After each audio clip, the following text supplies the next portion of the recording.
Hi, everyone, and welcome to Fox 9 Sports Now. I'm Jim Rich. We'll head out to Phoenix to catch up with the Wolves in a moment. But first, if Pierre's still alive. I know. Did you see him with the... he's going to be in trouble out there. Yeah, he is. It's going to be a tough night. So I doubt he'll be around for this. You may have to do extra time if he doesn't get there. No problem. I can read a teleprompter just like him. Yes, you can. All right, the first round of the NFL draft played out perfectly. And the guy who was there to witness it all was you. You were at the draft party. You were there with, as your radio station calls, rubes.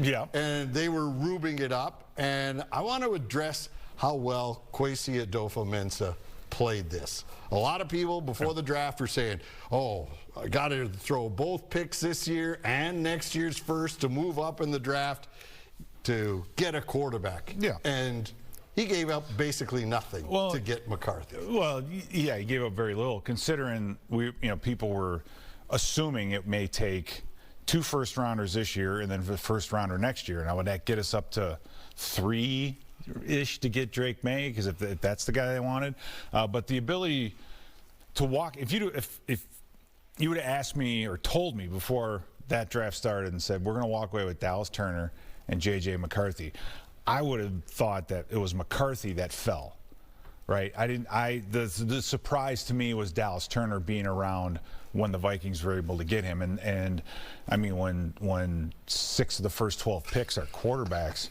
I mean it's a very unique year. It's a very unique draft. It started at the combine when you're talking about the COVID with the extra quarterbacks. He had 6 this year that obviously had first-round grades, right? And top 12 grades, yes, if you will. So just a unique year, and so losing Cousins, this was the year if you needed a quarterback that you'd have to give up the least.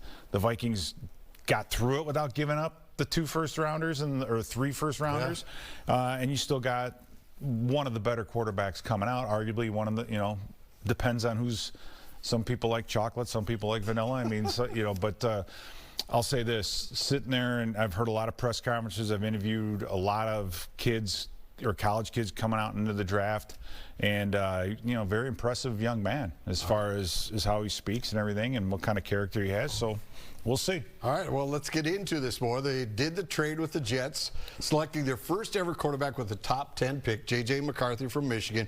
Over 3 years at Michigan, 49 touchdown passes, 11 interceptions, setting numerous Wolverine records, which is saying something because that's a pretty, helmet school there. Right. So what are the Vikings getting? Well, he won a state championship in Illinois as a sophomore. Went to Nazareth Academy in LaGrange Park. Won national championship as a junior. So that's what I asked Kevin O'Connell. I said, well, what year is he going to win a Super Bowl? But that's kind of what goes on behind the scenes. And I'll say this, as a quarterback, the one thing he did do that you don't see the other ones do is play under center, play action, turn his back on the defense. And even in the film rooms that we did, the studies that we did, he can throw people open, and Kevin O'Connell has said this, the 2 characteristics he's looking for, accuracy, and he's talking about being able to identify voids. And that in college translates to, does the quarterback throw the ball before the receiver is open or after, right? Okay. And McCarthy was able to do that, and then you're obviously seeing what he can do with his feet, making plays. He was counted on heavily to throw the football on 3rd down. 1st and 2nd down, he didn't throw the ball much.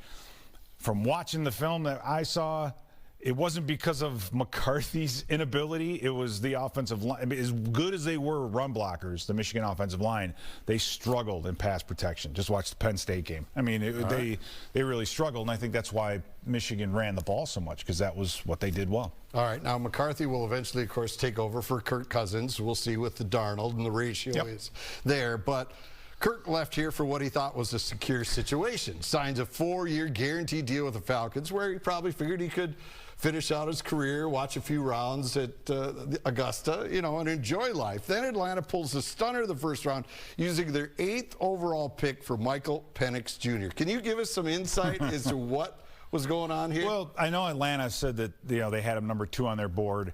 It makes sense if Atlanta kind of reads the tea leaves and says, we're going to lose some picks here because of tampering, because of some other things, and they wanted to get their backup quarterback now.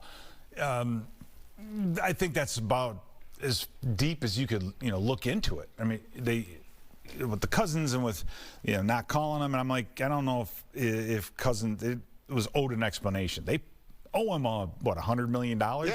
Okay, well, they're paying him. He's going to play. He's going to play. I don't think Cousins has anything to worry about, especially with Penix. But what's ironic is that Penix might start. He may be the day one starter if Cousins has some issues with rehab and hits a couple bumps in the road or has a setback or two. Michael Penix may be the day one starter for the Atlanta Falcons. That's and if true. they go out and win day one, all this stuff you hear is going to be out. It's going to be out the window.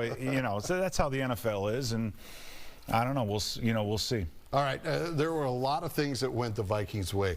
One, they didn't give up 23 to make the deal, as we touched on. Then, with that 23rd pick, they were able to make another deal to jump up to 17. And because you said the historic run of quarterbacks left defensive players all over the board that should have been top 10, top 15 players, and they came up with a cornerstone guy that could be anchoring this defense for a year in Dallas Turner. Yeah, Dallas Turner is a guy who has more upside, I think, than any other edge rusher, if you will.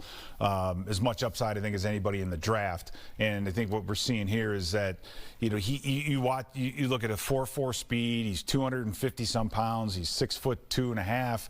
He has the height, the weight, the speed, and that's what first rounders do, right? Right.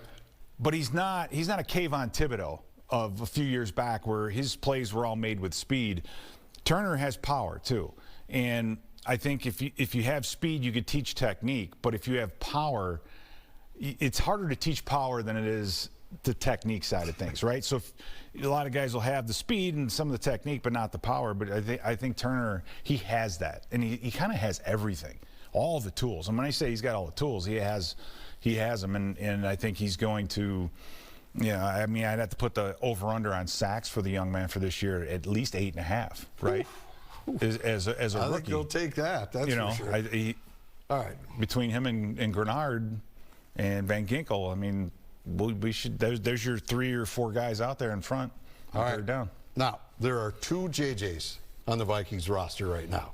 Yeah. McCarthy and Justin Jefferson. Although he's still without his extension, Kwesi said in his draft wrap-up that they're still talking, they're still working on it, everything's fine.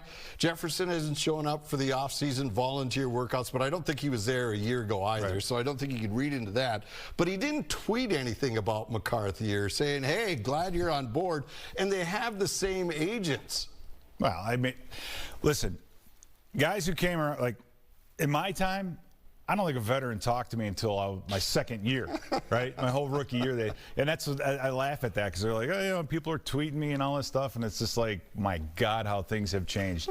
No, I wouldn't read into any of that at all. I mean, we know what JJ's about. He's done it. I mean, if anything, JJ sets the threshold of where this offense needs to be and wants to be. So it's more like, hey, you need to. It's not like you're just going to sit back and he's going to be all thrilled and say, "Oh, here's my guy." He's like, "No, you gotta step up. This is the real deal now, right?" And whether or not he tweeted him, I really don't care, and I really don't think it matters one bit. Because JJ wants to get paid. Yeah, he doesn't. If you want him to tweet, the real Blake. If you want him to tweet, pay him. Put it in there. Pay him. $40 million a year, add tweeting. Guarantee about 30, 40 a year, and he'll send some tweets out. Trust me. All right.